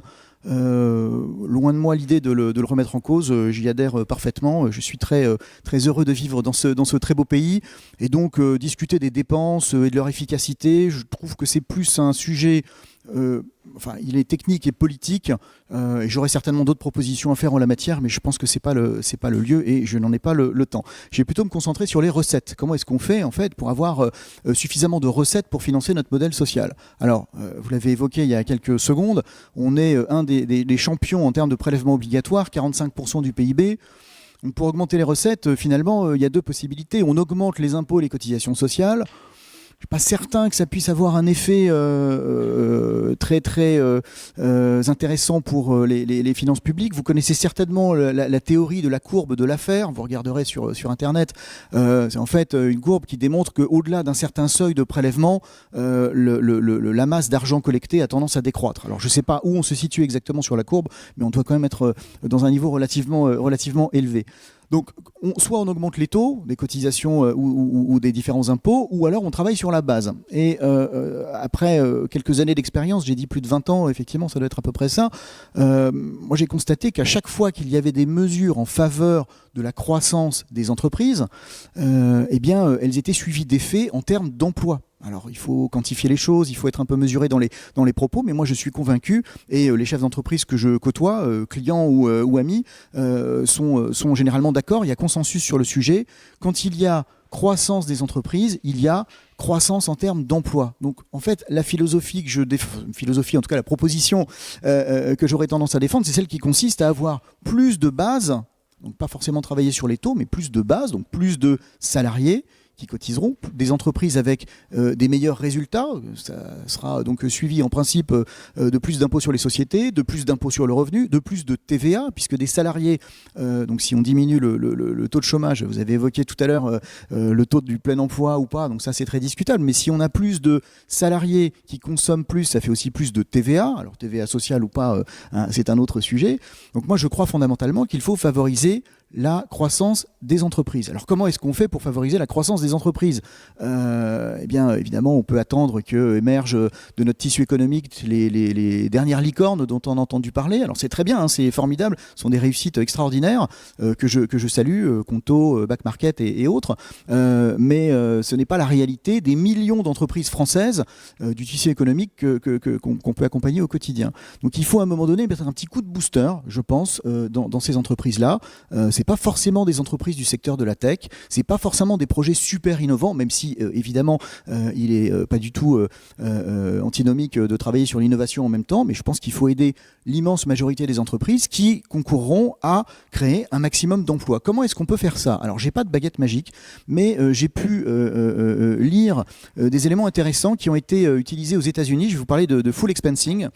Et on pense évidemment ce qu'on veut de Donald Trump et de ses frasques, mais peu importe, là je parle vraiment d'une mesure technique. En 2017 a été mis en place aux États-Unis donc une mesure qui s'appelle full expensing, qu'on pourrait traduire en français par dépense totale, ou enfin bref, qui consiste à amortir 100% du coût d'acquisition d'un investissement l'année même de sa réalisation. Vous allez me dire, oui, mais ça existe déjà par le jeu de l'amortissement. Alors oui, effectivement, on amortit les investissements, mais sur la durée de vie de l'investissement, donc des fois sur 5 ans, 7 ans, 10 ans ou plus. Là, cette mesure a consisté donc à baisser la base imposable des entreprises de manière très significative, en favorisant les investissements, tous secteurs confondus, y compris sur du matériel d'occasion. Voilà. L'avantage de la mesure, puisqu'elle a été analysée sous toutes ses coutures, si j'ose dire, y compris par les démocrates lors de l'élection de Joe Biden. Et l'intérêt de la mesure, c'est qu'elle a permis une croissance du taux du PIB de l'ordre de 2%. Elle a permis la création de dizaines de milliers d'emplois, voire, selon certains économistes, de centaines de milliers d'emplois, à tel point qu'elle devait arriver à terme en 2022. Il y a des discussions assez vives sur l'opportunité de la maintenir ou pas. L'Australie vient d'adopter cette mesure tout récemment là, sur son budget 2022, et j'ai cru lire que certains pays européens, notamment des pays d'Europe de l'Est, l'avaient déjà utilisé avec succès il y a quelques années. Alors c'est très discutable, c'est pas une proposition de loi que je fais là, bien entendu, elle mérite d'être analysé peut-être plus avant, mais en tout cas le propos que je porte est celui de favoriser la croissance des entreprises en leur donnant le coup de booster dont elles ont terriblement besoin. Patrick Martin, Bruno Arcadipan, une réaction peut-être sur cette mesure ? Dans l'esprit, évidemment d'accord. Il ne faut pas que ce soit un écran de fumée pour que la sphère publique, l'État au premier chef, ne se passe pas lui-même au crible, ou qu'on ne le passe pas au crible pour améliorer l'efficience. À la limite, c'est un sujet d'efficience presque plus que de niveau de dépenses publiques. On paye très cher pour avoir des résultats médiocres. Donc, ces dispositifs donnent des coups de fouet. Il faut effectivement qu'on augmente le potentiel de croissance de la France, mais qu'on l'augmente durablement. Et ça suppose de faire les deux, c'est-à-dire baisser la fiscalité, baisser les charges, notamment les charges sociales sur les salaires au-delà de 2,5 fois le SMIC. On rejoint complètement la proposition de l'UIMM et du Syntec d'ailleurs hein, sur ce sujet-là, mais que ça ne nous exonère pas de ce travail de fond sur l'efficience de la sphère publique, la réglementation, la simplification, sans quoi ça sera un feu de paille. Vous parlez de coup de fouet, ça signifie que c'est quelque chose qu'on peut imaginer par exemple post-pandémie pour remettre effectivement... Il y a déjà des dispositifs qui existent, mais effectivement, il faut probablement passer à une autre échelle, et y compris sur la formation. On peut pas dire une chose et faire son contraire. Il n'y a plus d'argent dans les caisses. France Compétences, c'est France Incompétence. J'aime beaucoup ton expression. On a, dans le cadre de l'accord cadre national interprofessionnel auquel on a abouti au mois de novembre, on a dit il faut pouvoir encourager les entreprises à surinvestir sur la formation avec ce type de dispositif. Bruno Arcadipan. Pour faire très vite, pas de salut sans croissance. Alors évidemment, une croissance responsable, et je l'ai dit tout à l'heure, on pourrait très bien imaginer pour les entreprises qui veulent verdir leur croissance, une baisse d'IS ou un crédit d'impôt qui viendrait s'adosser, je dirais, à ces amortissements ultra rapides, immédiats, qui en effet permettraient de relancer l'économie. Mais pas de salut sans croissance. Pas de salut sans croissance, effectivement. On l'a bien retenu. Je vous propose qu'on passe à la dernière thématique, à savoir la valeur travail.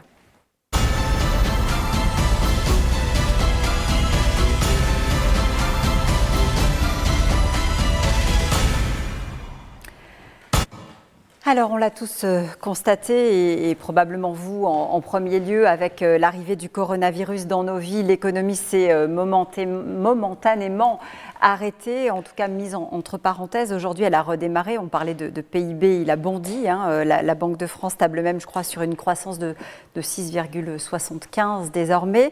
Mais ces bouleversements ont aussi opéré tout un tas de changements, finalement, dans nos habitudes, dans notre regard également sur le futur. Ce sera l'un des enjeux de la présidentielle, comment stopper le chômage, comment aussi faire en sorte que, et on en parlait déjà, les demandeurs d'emploi soient en phase avec les offres proposées. Là, on va reparler formation. Le travail et la place qu'il prend aujourd'hui ont également changé, notamment pour les jeunes générations qui nous disent un salaire, oui, mais on veut aussi des valeurs dans nos entreprises, on veut du sens. Et le MEDEF l'a écrit, cette valeur travail doit également être une source d'épanouissement et d'inclusion pour les jeunes qu'on doit aider via la formation. Et pour les seniors, on en a déjà parlé, à qui on doit proposer des carrières plus longues, sachant qu'effectivement, quand on se compare, on n'est pas forcé de se rassurer. On a déjà pris cet exemple à plusieurs reprises. Ce sont nos voisins, les Allemands, taux d'emploi à 67,2.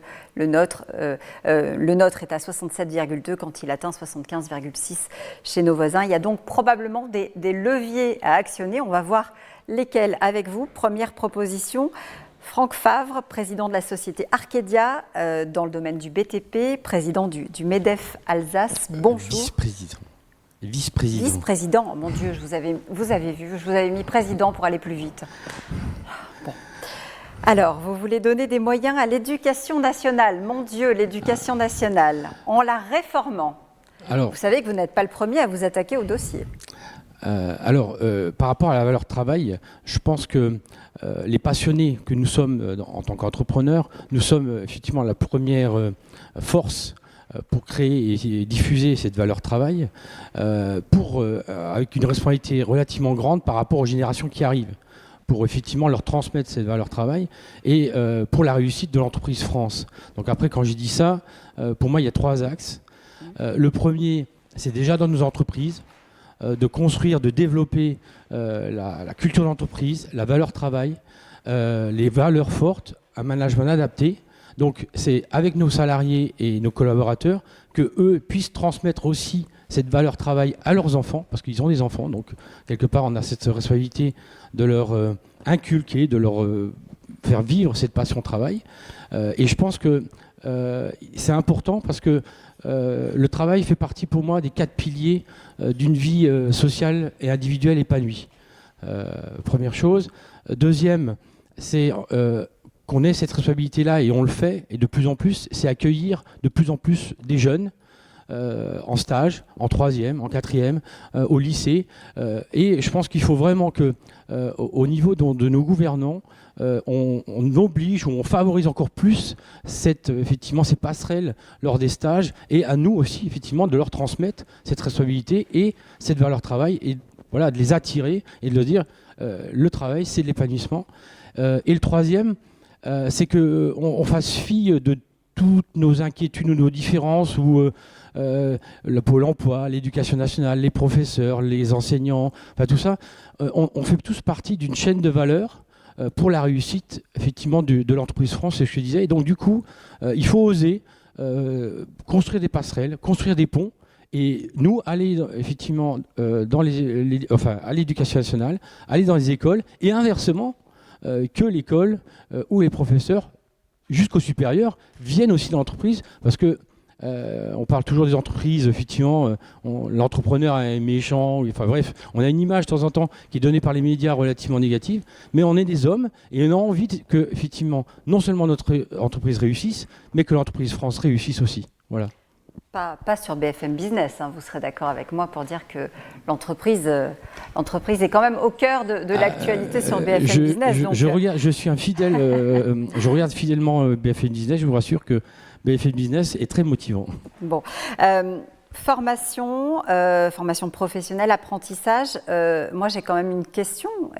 Comment on fait pour, et c'est une très bonne idée, de faire rentrer davantage l'entreprise dans l'éducation. Comment on fait pour arriver à pousser cette porte-là? Qui veut répondre? Allez-y, hein. Bruno Arcadipane. Comment on fait? On fait rentrer les jeunes dans l'entreprise le plus tôt possible. Le premier contact doit être extrêmement tôt. Et le lien doit rester tout au long de la vie du jeune. Premier point. Deuxième point, il faut donner envie d'entreprendre. On le voit autour de cette table virtuelle.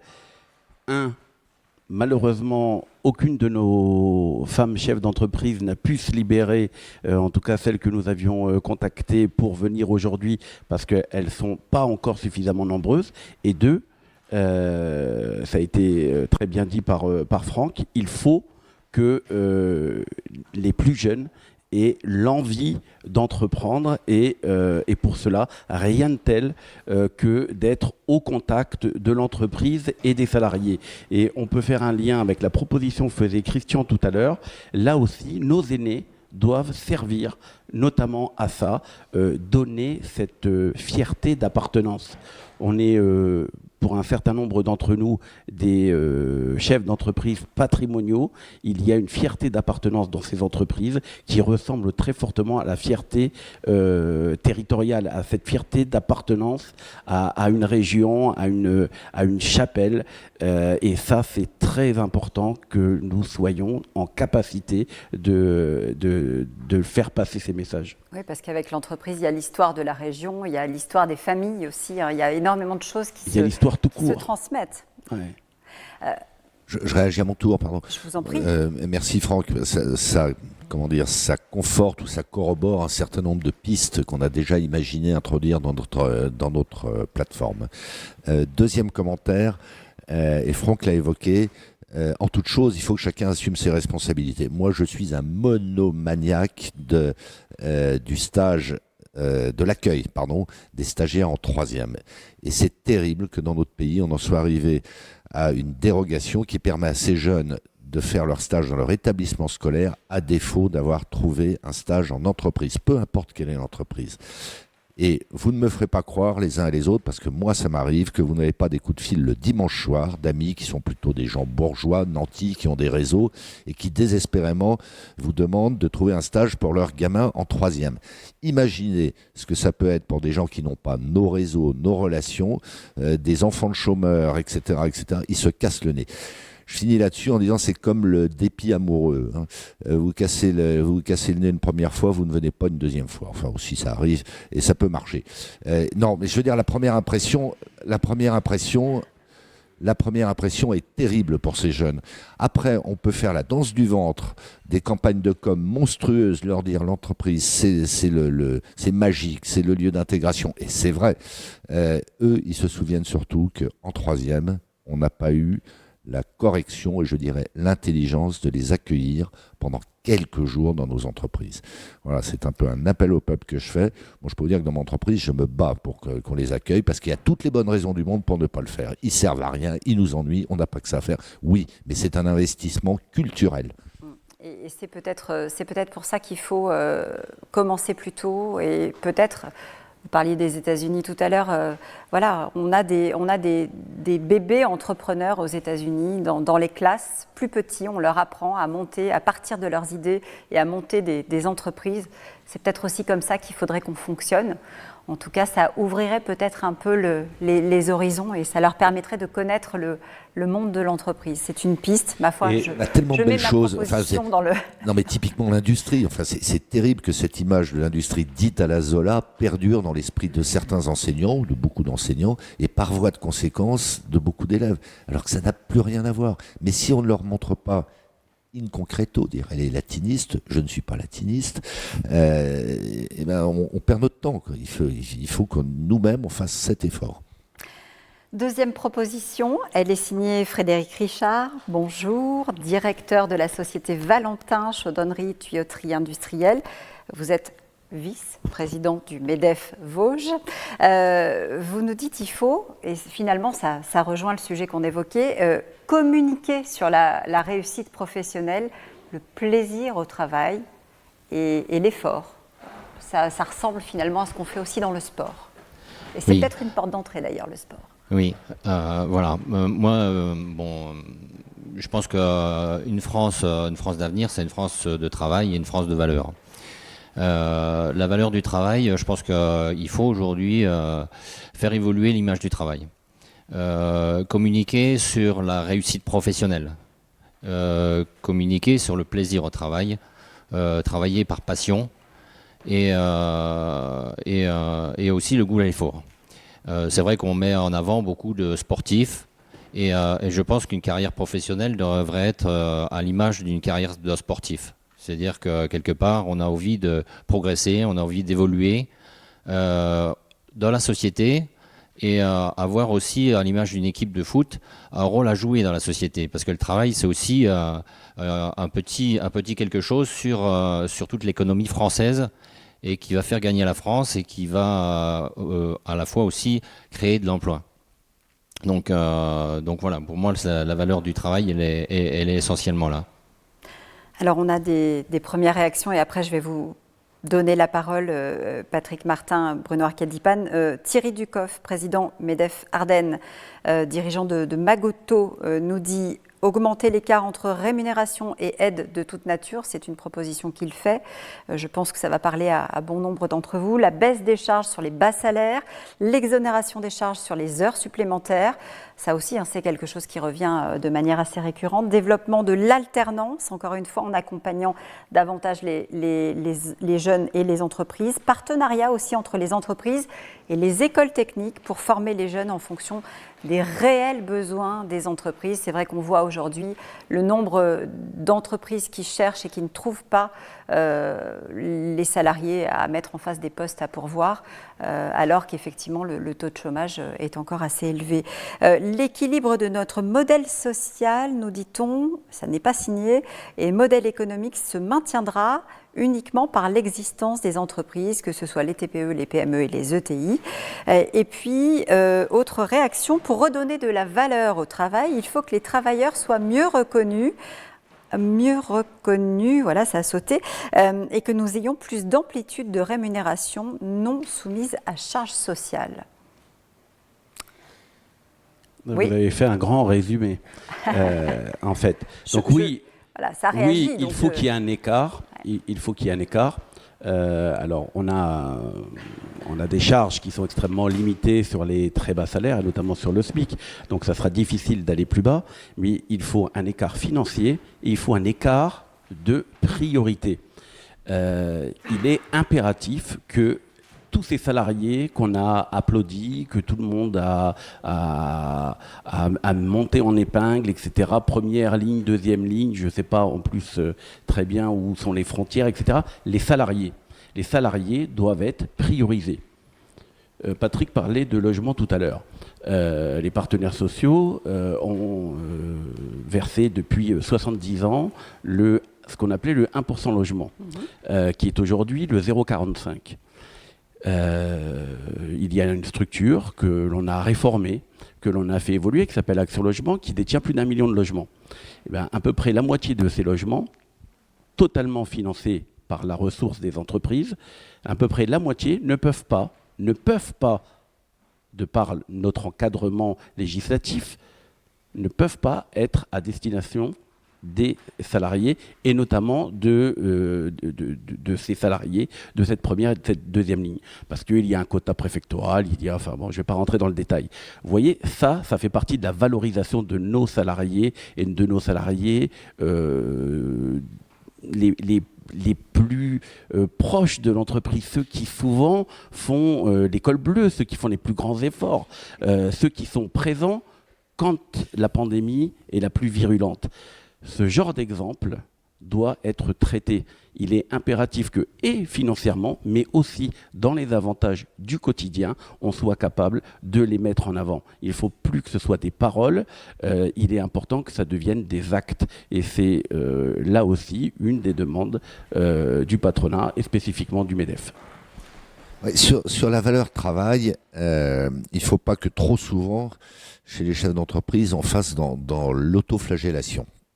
Les chiffres que je rappelais tout à l'heure sur la bonne image qu'a l'entreprise auprès de nos concitoyens, ils sont vrais, ils sont même encore plus vrais auprès des jeunes. Alors ça nous surprend, on se dit c'est pas possible, pour une fois on n'est pas bon. Mais si, on est bon. Je crois que le vrai sujet, c'est une approche différente de ce qu'est le travail par les jeunes et qui peut, alors vous êtes jeune, moi je le suis sensiblement moins, qui peut nous dérouter.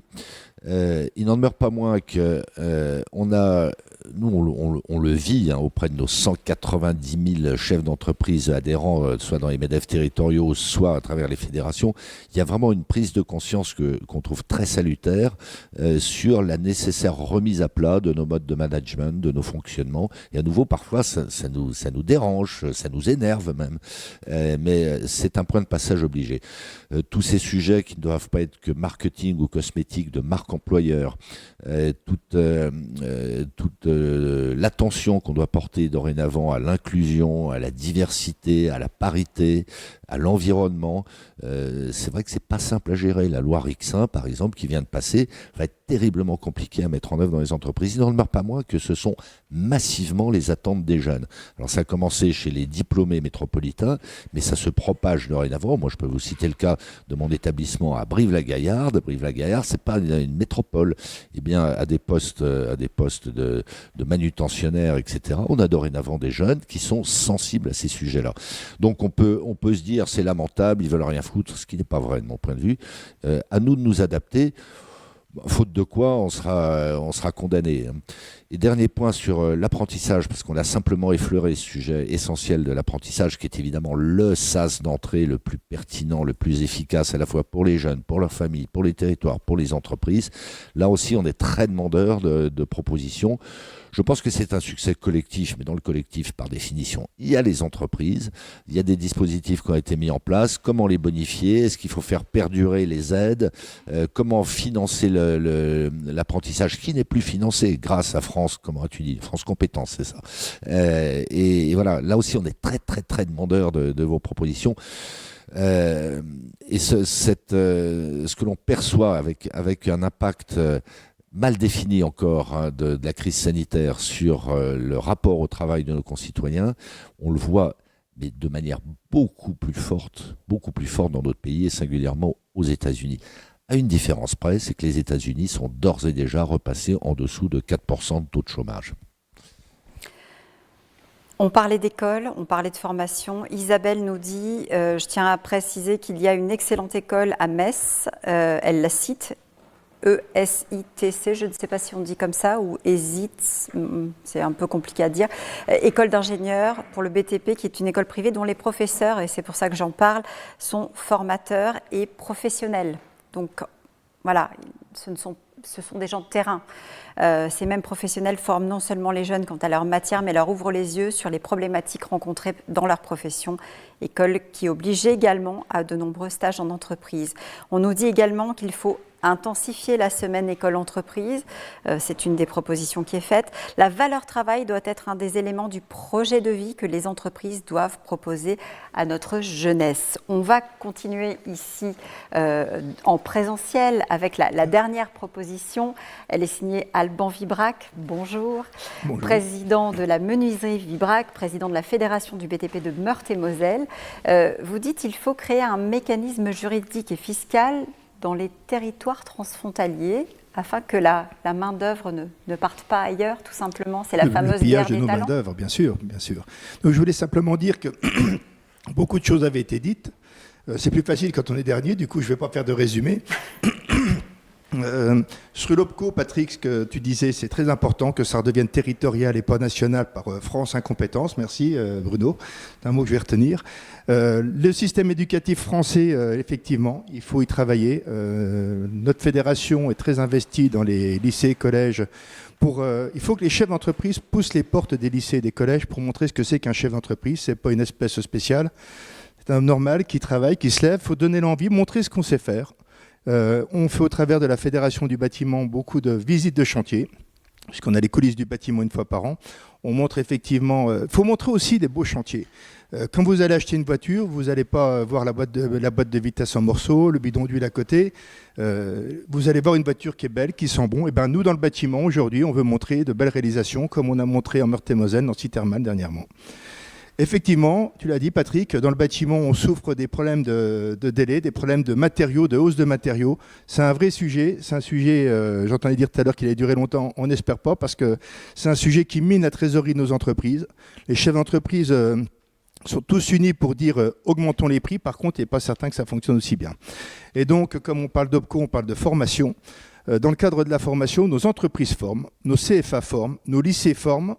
Tout le monde forme. Donc les entreprises, il y a beaucoup de systèmes de formation. C'est facile de trouver le système. En plus, nos fédérations savent trouver le système qu'elles ont besoin de formation. Une fois que ces gens sont formés, écoutez, nos États transfrontaliers n'hésitent pas à venir piller dans nos entreprises, que ce soit je ne vais pas dire les salariés en bas de l'échelle ou les ingénieurs. On a besoin de tout ça dans le bâtiment pour construire. On a besoin de gens qui portent des agglos comme de gens qui sont sur des machines à commande numériques. En tout cas, voilà, c'est ce que je voulais formuler. Il faudrait peut-être faire des règles juridiques et fiscales. On en parle depuis longtemps, Bruno, au MEDEF en tout cas 54, puisqu'on est quand même très proche par le haut de la Meurthe-et-Moselle. Que fait-on pour éviter le pillage? Quand vous allez à l'armée, quand vous êtes formé dans les grandes écoles militaires, si vous quittez plus tôt, vous payez. Pourquoi ne pas instaurer un système identique dans nos entreprises?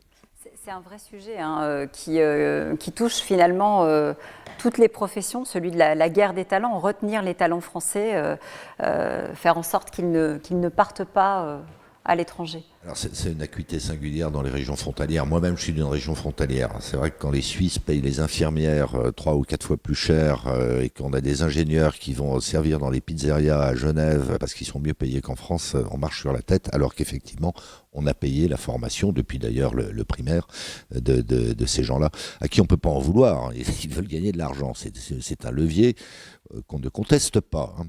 Alors, effectivement, ça passe par des accords internationaux, mais plus globalement, le pillage des talents français, ça n'est pas qu'un sujet frontalier.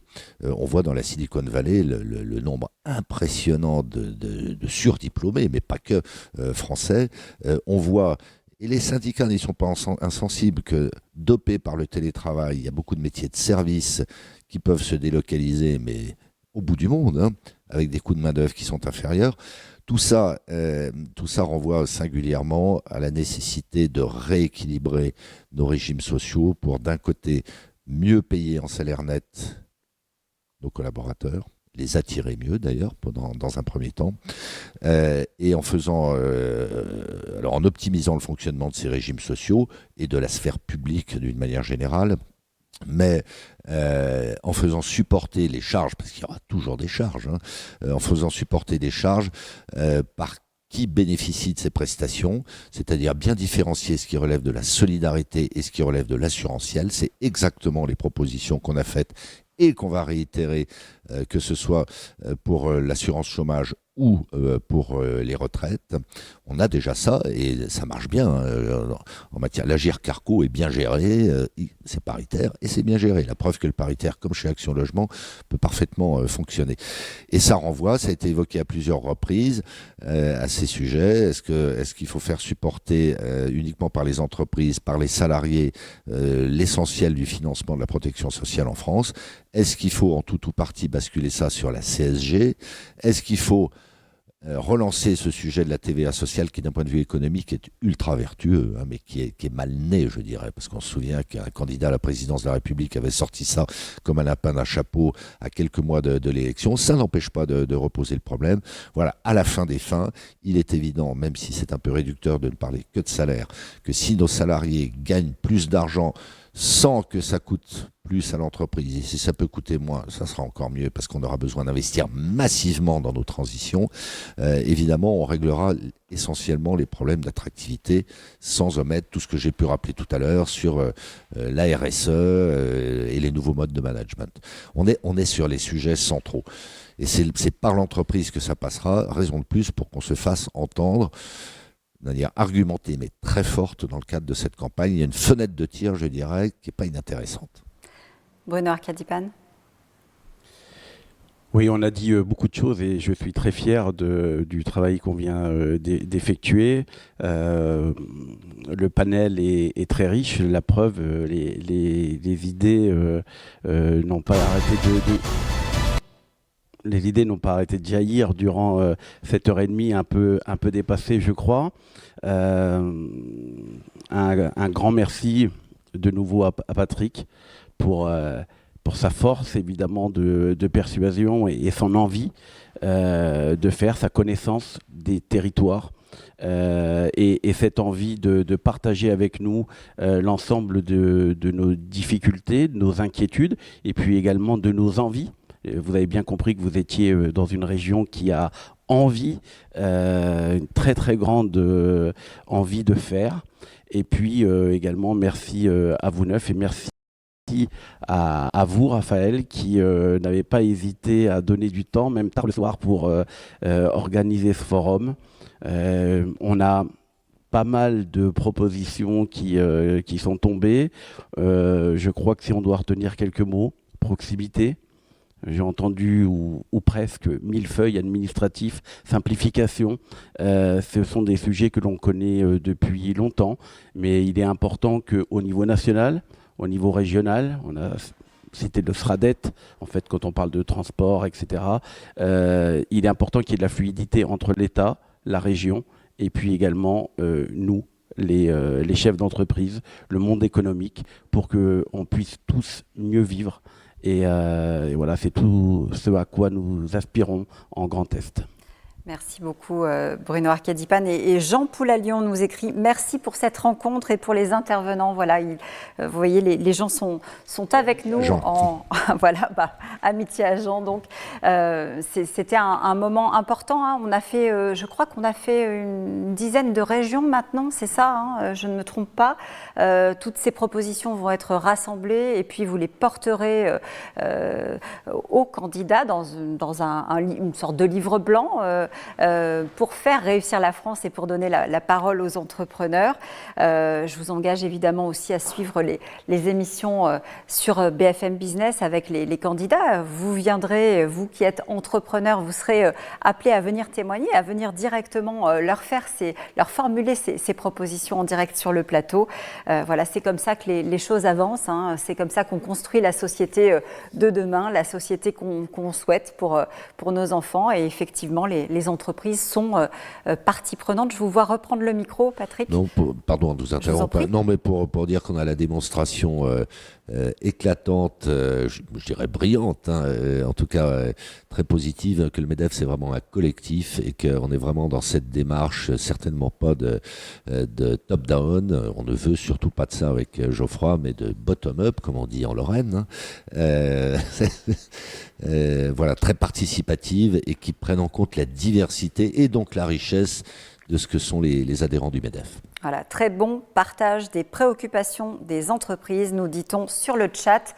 Je pense que la boucle est bouclée. Merci à tous d'avoir été avec nous pour faire réussir la France. Merci beaucoup.